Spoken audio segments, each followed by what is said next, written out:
మాజీ ప్రధానమంత్రి మన్మోహన్ సింగ్ తెలంగాణ శాసనసభ నివాళులర్పించనుంది. ఇందుకోసం రేపు ప్రత్యేకంగా సమావేశమవుతోంది.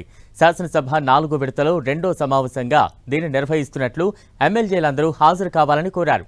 మాజీ ప్రధాని మన్మోహన్ మృతి చెందిన నేపథ్యంలో రాష్ట్రంలో 7 రోజులు సంతాప దినాలను పాటించాలని ప్రభుత్వం ఇప్పటికే ఉత్తర్వులు జారీ చేసింది. ఈ సంతాప దినాల్లోనే శాసనసభ సమావేశం ఏర్పాటు చేసి శ్రద్ధాంజలి ఘటించాలని ప్రభుత్వం నిర్ణయించింది. శాసనసభ శీతాకాల సమావేశాలు ఇదే నెలలో 9 నుంచి 21వ తేదీ వరకు జరిగిన విషయం తెలిసిందే. సోమవారం జరిగే సమావేశంలో మన్మోహన్ సింగ్ మృతిపై ముఖ్యమంత్రి రేవంత్ రెడ్డి సంతాప తీర్మానం ప్రవేశపెట్టనున్నారు. ఆచార్యునిగా, ఆర్థికవేత్తగా, యూజీసీ చైర్మన్గా, ఆర్బీఐ గవర్నర్గా, ప్రణాళిక మండలి ఉపాధ్యక్షునిగా, దేశ ఆర్థిక మంత్రిగా, ప్రధానమంత్రిగా ఆయన దేశానికి అందించిన సేవలను పేర్కొనున్నారు. తెలంగాణ అభివృద్ధి, ప్రత్యేక రాష్ట్ర ఏర్పాటుకు ప్రధానిగా మన్మోహన్ అందించిన సహకారంపై చర్చించి ఆయన మృతికి సంతాపం తెలియజేయనున్నారు. శాసనసభ ప్రత్యేక సమావేశం దృష్ట్యా రేపు జరగాల్సిన మంత్రిమండలి సమావేశాన్ని రాష్ట్ర ప్రభుత్వం వాయిదా వేసింది.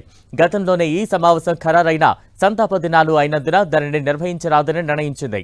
జనవరి మొదటి వారంలో మంత్రిమండలి సమావేశం నిర్వహించే అవకాశం ఉందని అధికార వర్గాల ద్వారా తెలిసింది.